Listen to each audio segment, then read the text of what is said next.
O homem que deveria abençoar a minha união foi o mesmo que tentou roubar a minha alma. Meu nome é Esther, e a casa de Deus sempre foi o meu lugar seguro, o refúgio onde o barulho do mundo não entrava, onde o meu coração encontrava paz.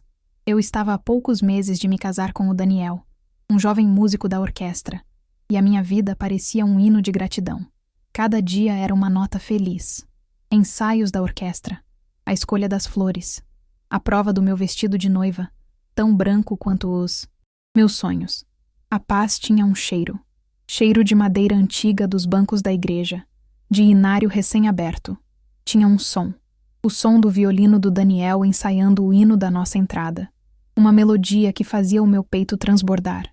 E tinha um calor. O calor bom dos abraços dos irmãos, da comunhão sincera. Nossa vida era simples, era dedicada e era feliz. Em nossa comum havia um diácono, um homem que todos admiravam. Sua voz era calma, pesada como veludo, e suas palavras eram tidas como conselhos de ouro. Para mim, ele era uma figura paterna na fé. A bênção dele sobre o meu noivado parecia a própria assinatura de Deus nos nossos planos. Ele era um pilar, um porto seguro. Eu achava que era. Ninguém podia imaginar a escuridão que morava por trás daquele rosto sereno. Uma escuridão fria e faminta. Tudo começou devagar, com conversas particulares depois dos cultos, visitas inesperadas em minha casa. A desculpa era sempre a mesma: orientar o jovem casal, preparar-nos para o matrimônio. No início, eu me sentia honrada, privilegiada por aquela atenção. Mas logo, o tom das palavras mudou. O zelo paternal começou a ter um brilho estranho nos olhos, um peso diferente no ar. O conselho virou controle. A orientação virou uma prisão sutil, tecida com versículos fora de contexto. Se você já se sentiu preso em algo que parecia certo, mas que te sufocava por dentro, escreva nos comentários. Livra-me do engano. Eu não sabia ainda, mas o meu refúgio estava prestes a se tornar o meu cativeiro. E o silêncio, a minha corrente mais pesada. As visitas dele se tornaram mais frequentes. Sempre no fim da tarde, quando a luz do sol já entrava fraca pela janela da sala, dourando a poeira no ar. Minha mãe o recebia com um café fresco, o cheiro doce enchendo a casa. Um cheiro que antes me trazia conforto, mas que agora parecia grudar na minha garganta. Ele se sentava na poltrona do meu pai, ocupava aquele espaço, e falava sobre submissão, sobre a mulher sábia que edifica o lar em silêncio. Cada versículo que saía da boca dele era uma pedra que ele usava para construir um muro ao meu redor. Eu me sentia cada vez menor naquela sala. O tecido do sofá parecia áspero contra a minha pele. O ar ficava denso, pesado, e eu só concordava com a cabeça, sentindo um nó se formar no meu estômago. Meu noivo, o Daniel, percebia minha tristeza, mas eu não tinha palavras. Como explicar que o homem que ele tanto admirava, o diácono exemplar, me causava um calafrio na espinha? Como dizer que seus conselhos eram ordens veladas, que seu olhar me despia a alma e me fazia sentir suja? Eu mentia. Dizia que era o cansaço dos preparativos do casamento. O vestido de noiva, pendurado no guarda-roupa, parecia uma acusação. O véu, tão sonhado, agora tinha o peso de um segredo. Se você já sentiu um chamado para a verdade, mas o medo te paralisou, diga nos comentários. Abre meus olhos. Eu comecei a evitar os ensaios da orquestra. Fugia dos cultos de doutrina. Qualquer lugar onde ele pudesse me encontrar sozinho. A paz que eu sentia na casa de Deus virou uma angústia constante. Um aperto no peito que não me deixava respirar direito. Minhas orações na madrugada se tornaram um labirinto. Eu pedia socorro, mas as palavras pareciam vazias, ecoando de volta para mim. Eu estava presa entre a lealdade a uma imagem de santidade e a verdade que me rasgava por dentro. E o dia do meu casamento se aproximava como uma sentença. Eu achei que não haveria saída, que eu teria que carregar aquela corrente para sempre. Mas eu estava errada. Deus já estava preparando a chave que abriria a minha cela. Eu só não sabia onde ela estava. O mundo lá fora continuava. Minha mãe e minhas tias falavam dos preparativos com um brilho nos olhos. O cheiro doce dos papéis de bem casado se misturava com o cheiro de lavanda das roupas novas do enxoval. Elas riam, planejavam, celebravam o futuro. Mas dentro de mim, tudo parava. O som das vozes delas chegava abafado, como se eu estivesse debaixo d'água. Um zumbido constante tomou conta dos meus ouvidos. Era o som do meu próprio silêncio. Um silêncio que gritava. Eu me lembro de estar no meu quarto. A luz do fim de tarde entrando pela janela, dourada e quente. No canto, estava a caixa com o meu véu. Um presente da minha avó. Eu me aproximei. Minhas mãos tremiam um pouco. Ao tocar no tecido fino, ele parecia gelado. Pesado.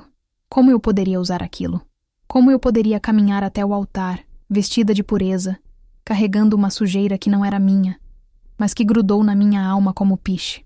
Cada detalhe da festa, cada flor escolhida, cada convite enviado, tudo parecia uma farsa elaborada, uma peça de teatro onde eu era a atriz principal e a única que sabia que o cenário ia desmoronar. A angústia começou a ter forma física, um nó na garganta que não desfazia, um peso no estômago que me tirava a fome. Eu emagreci. Minha mãe dizia que era nervosismo de noiva, mas não era. Era o meu corpo gritando o que a minha boca não conseguia dizer. A noite era a pior parte. O quarto ficava escuro, a casa silenciosa, e os pensamentos vinham como abutres. As palavras dele, o sorriso dele, a autoridade que ele usava como uma arma. Eu me encolhia na cama, sentindo o lençol áspero contra a pele, e pedia a Deus para o dia não amanhecer. Se você já se sentiu preso em um silêncio que grita, escreva agora. Livra-me do engano. Eu comecei a ter medo de lugares fechados. A sala de música, onde eu e o Daniel passávamos horas, de repente parecia pequena demais. O ar, pesado demais. Eu olhava para ele, tão puro, tão cheio de sonhos para nós, e sentia uma culpa que me corroía. Eu estava enganando o homem que eu amava. Eu estava trazendo para o nosso futuro uma sombra que poderia destruir tudo. Aquele não era o fim que Deus esperava para mim. Eu sabia disso, mas a porta da jaula parecia trancada por dentro. E a chave? A chave parecia perdida para sempre. Eu só não imaginava que ela estava muito mais perto do que eu pensava, escondida na dor de uma palavra que eu precisava ter coragem de pronunciar. A palavra era não. A palavra era pare. A palavra era socorro. Mas ela estava presa. Presa na minha garganta, atrás de uma barreira de vergonha e de medo. O zumbido no meu ouvido começou a ficar constante. Sabe? Como o de uma televisão antiga, sem sinal, no meio da madrugada. Era um som que vinha de dentro. Um ruído branco que abafava a música dos ensaios, a voz doce do Daniel e até as minhas próprias orações. Eu tentava me concentrar nos preparativos do casamento. A prova do vestido. A escolha das flores. Minha mãe, radiante, me mostrava amostras de renda. Eu tocava o tecido. Tão branco, tão puro, e sentia um frio na espinha. Um frio que não vinha de fora. O peso daquele véu imaginário na minha cabeça era real. Pesava como chumbo. E o ar ao meu redor, parecia ter ficado mais denso, mais difícil de respirar. As noites se tornaram meu campo de batalha. Eu me ajoelhava ao lado da cama, com a Bíblia aberta numa página qualquer, mas as letras dançavam. Elas não formavam palavras de consolo, formavam acusações. Eu sentia uma presença no quarto, uma sombra que se alimentava do meu silêncio, do meu medo. Eu abria a boca para clamar, mas só saía um sopro, um suspiro cansado. Minha voz tinha sido roubada. Se você já se sentiu sem voz, escreva agora. Quero a verdade. Eu olhava para o meu reflexo no espelho escuro da janela e não me reconhecia. Quem era aquela mulher com os olhos fundos, assustados? Onde estava a Esther que sonhava com o altar? Eu estava me tornando um fantasma dentro da minha própria vida. E o pior era que ninguém percebia. Para todos, eu era a noiva feliz, a serva de Deus. O orgulho cega, e o engano que eu carregava estava cegando a todos ao meu redor. Eu achei que aquele era o meu fim, que eu iria me desfazer em silêncio, até não sobrar mais nada. Eu só não sabia que o fundo do poço era exatamente o lugar onde Deus estava me esperando. Ajoelhada no chão frio do meu quarto, com a Bíblia pesada no colo, as páginas pareciam de chumbo. Minhas orações não eram mais conversas, eram súplicas mudas. Um grito sem som, preso na garganta que doía no peito. Senhor, eu sussurrei para o silêncio. A voz era um fiapo. Se tu não me ajudares, eu vou perecer. Não consigo. Mas Me mostra uma porta. Qualquer coisa. Eu não queria ir ao culto de ensinamento naquela noite. Cada passo até a porta da igreja era uma batalha contra a vergonha, contra o medo, o cheiro familiar de madeira e o perfume suave dos irmãos, que antes me acalmavam, agora me traziam uma dor estranha, uma saudade de uma paz que eu não tinha mais. Sentei no meu lugar de sempre, ao lado da minha mãe, e me encolhi, invisível. Era assim que eu me sentia. A orquestra começou a tocar. Hino. 754. Deus nos guarde no seu santo amor. Cada nota daquele hino era uma faca fina, um lembrete doloroso do que eu estava perdendo, do amor que parecia tão distante, do santo lugar que eu sentia que não merecia mais pisar. Meus olhos arderam, mas eu segurei as lágrimas. Eu não podia desmoronar ali, não na frente de todos. Então, o ancião que presidia o culto se levantou, um homem de cabelos brancos, com uma serenidade que sempre me inspirou. Ele abriu a Bíblia. O silêncio pesou na nave, e ele leu. Não uma história, não uma parábola, uma frase, direta, para mim, porque eu sei os pensamentos que tenho sobre vós, diz o Senhor, pensamentos de paz, e não de mal, para vos dar o fim que esperais. O ar saiu dos meus pulmões, de uma vez só. Paz. Aquela palavra ecoou dentro da minha cabeça, não como um consolo suave, mas como uma ordem, como uma promessa que rasgava a escuridão. A paz de Deus não era o silêncio do medo, era a coragem da verdade. Se você já sentiu esse chamado para a verdade, mesmo que doa, diga nos comentários. Abre meus olhos. Aquele versículo foi a chave que girou na fechadura, mas eu não fazia ideia da porta que ele estava prestes a abrir, e nem das palavras que viriam a seguir, que iriam me dar a força que eu nem sabia que precisava. Aquele ar parado do salão de cultos, que sempre me trazia sono, de repente ficou elétrico. Pesado. A voz do ancião, que antes era só um som de fundo para as minhas angústias, agora cortava o silêncio como uma lâmina afiada. Ele não gritava. Pelo contrário, ele baixou o tom e cada sílaba parecia pesar uma tonelada. Ele começou a falar sobre a responsabilidade, sobre zelar pela casa de Deus, e então ele disse as palavras que mudaram tudo. Ele falou sobre lobos, lobos vestidos com a lã macia de ovelhas. Falou sobre a astúcia do mal que se esconde onde menos se espera, atrás de um sorriso, de uma palavra de conselho, de um aperto de mão respeitoso. Meu coração batia tão forte que eu sentia o som vibrando no banco de madeira. O cheiro de cera e de livros antigos da igreja parecia mais forte, me sufocando. Eu não conseguia desviar o olhar. Era como se ele estivesse falando apenas para mim, no meio de centenas de pessoas. Se você já sentiu um chamado tão direto que parece que o mundo parou, diga nos comentários. Abre meus olhos. Então ele fez uma pausa que durou uma eternidade, e ele olhou por cima da congregação e disse: A verdade, irmãos, às vezes é dolorosa, mas é o único alicerce que permanece. Meu corpo inteiro tremeu. Era um tremor que vinha de dentro para fora, frio e quente ao mesmo tempo. Ele continuou: Não se calem diante da injustiça por medo do homem, porque o nosso Deus é um Deus de justiça. Aquele foi o golpe final na muralha de medo que me cercava. A palavra terminou. O hino final foi tocado, mas eu mal conseguia me mover. Saí da igreja como se estivesse flutuando. O ar frio da noite bateu no meu rosto, mas eu não o sentia. Eu só sentia a urgência queimando no meu peito. E foi então, no meio do caminho para o portão, que uma mão segurou meu braço. Era uma irmã já de idade, com o cabelo todo branco e um rosto cheio de rugas finas. Uma mão fina, mas com a força de uma raiz. Eu mal a conhecia. Ela olhou no fundo dos meus olhos, e com uma voz mansa, que parecia carregar a sabedoria do tempo, ela disse: Minha filha, a coragem não é ausência de medo. É fazer o que é certo mesmo tremendo. Deus está contigo. Aquele foi o selo de confirmação. A porta da igreja, que eu temia cruzar, se tornou o meu ponto de partida para a libertação. Eu sabia o que precisava fazer, e sabia que não faria sozinha. Cheguei em casa, e o silêncio era pesado. Não era o silêncio da paz. Era o silêncio que vem antes do trovão. O cheiro do café que Daniel tinha passado ainda pairava no ar.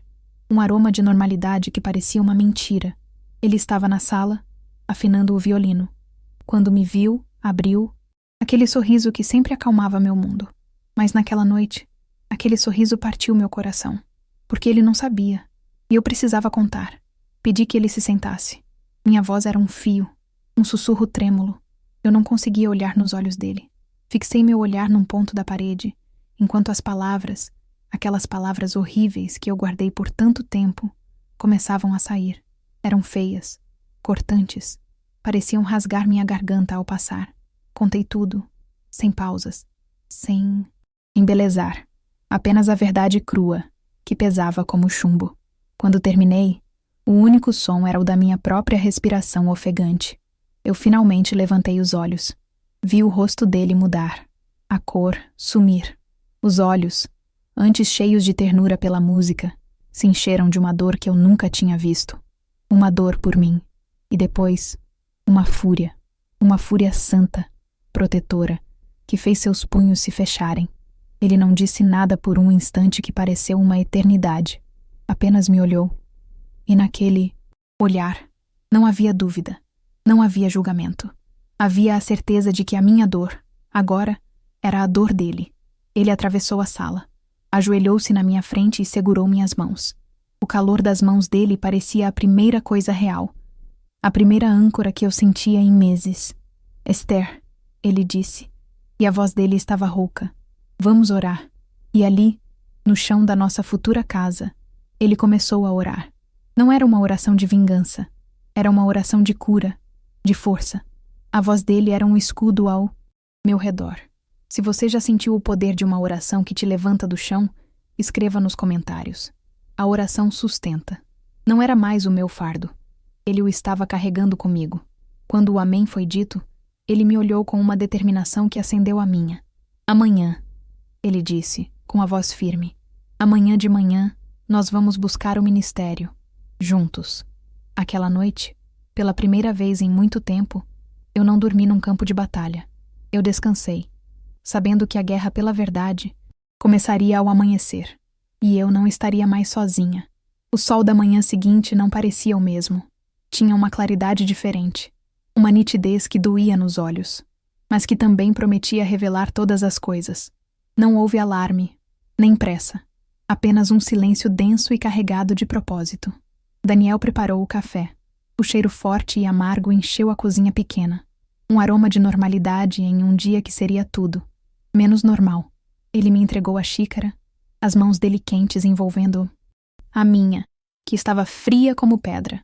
Seus olhos diziam o que a boca não precisava. Estou aqui, até o fim. O caminho até a casa do ancião foi feito em silêncio. Não era um silêncio de constrangimento, mas de preparação para a batalha. O rádio do carro desligado. O barulho dos pneus no asfalto era o único som. Eu olhava pela janela, as casas passando, as pessoas começando o seu dia, tão distantes da minha realidade. A mão de Daniel estava firme no volante. A minha, no meu colo, tremia, sem parar. Cada esquina que virávamos, meu coração batia mais forte. Um tambor de guerra dentro do peito. Se você entende o peso de um segredo guardado e a coragem que é preciso para quebrá-lo, escreva agora. A verdade liberta. Paramos em frente a uma casa simples. Um portão baixo de ferro, um jardim bem cuidado. Era a casa do ancião que havia pregado a palavra na noite anterior. Aquele homem de Deus. Cada passo na calçada parecia um estrondo. A mão de Daniel nas minhas costas era a única coisa que me impedia de voltar correndo. Ele tocou a campainha. O som cortou o ar da manhã. Fomos recebidos com um olhar sereno. Um olhar que não perguntava, mas que parecia já entender. A sala cheirava a livros antigos e a cera de chão. Sentamos em um sofá de couro escuro, que estalou sob o nosso peso. E então, eu comecei a falar. A voz falhou no início. Um fiapo de som. Daniel apertou meu joelho de leve, um sinal mudo de força. E as palavras vieram, uma por uma, como pedras, que eu tirava de dentro da alma. Contei tudo. O abuso, a manipulação, o medo, a vergonha. O ancião não me interrompeu. Nenhuma vez. Ele apenas ouvia, os cotovelos apoiados nos joelhos, o rosto marcado por uma tristeza profunda. Uma tristeza de pastor que vê uma de suas ovelhas ferida. Quando terminei, um silêncio pesado tomou conta da sala. O ar voltou aos meus pulmões. Eu senti o peso de meses se dissolver. Aquele momento me ensinou que a verdadeira autoridade não oprime. Ela protege. Se você crê que a justiça deve sempre proteger o frágil, comenta: protege os teus. Ele finalmente ergueu a cabeça e olhou para nós dois. Filha, ele disse com a voz grave e firme, a sua dor acaba aqui. A jornada pela justiça começa agora. E vocês não estão sozinhos. E aquelas palavras foram o alicerce. O começo de tudo. A jornada que se seguiu não foi fácil. Mas pela primeira vez, eu não estava sozinha. Daniel esteve ao meu lado, firme como uma rocha, e o ministério agiu com a seriedade que a palavra ordena. A justiça foi feita. Não a justiça dos homens, que muitas vezes é cega, mas a justiça que vem do alto, que limpa, que restaura e que protege o rebanho. Meses depois, eu entrei naquela mesma igreja. O sol da manhã entrava pelos vitrais, pintando o chão com cores vivas. A orquestra tocava um hino de gratidão. E o véu, aquele que um dia pareceu pesar 1 tonelada sobre a minha cabeça, estava leve como uma pluma.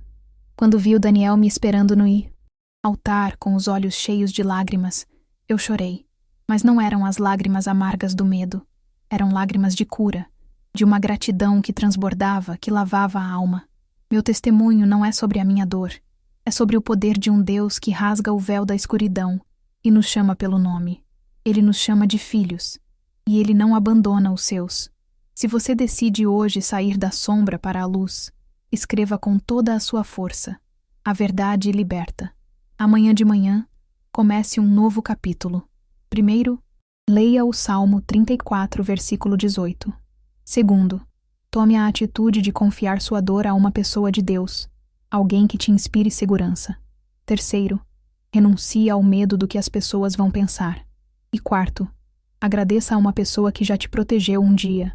No nosso próximo encontro, vamos conversar sobre como a cura de uma pessoa pode ser o começo da cura de uma família inteira.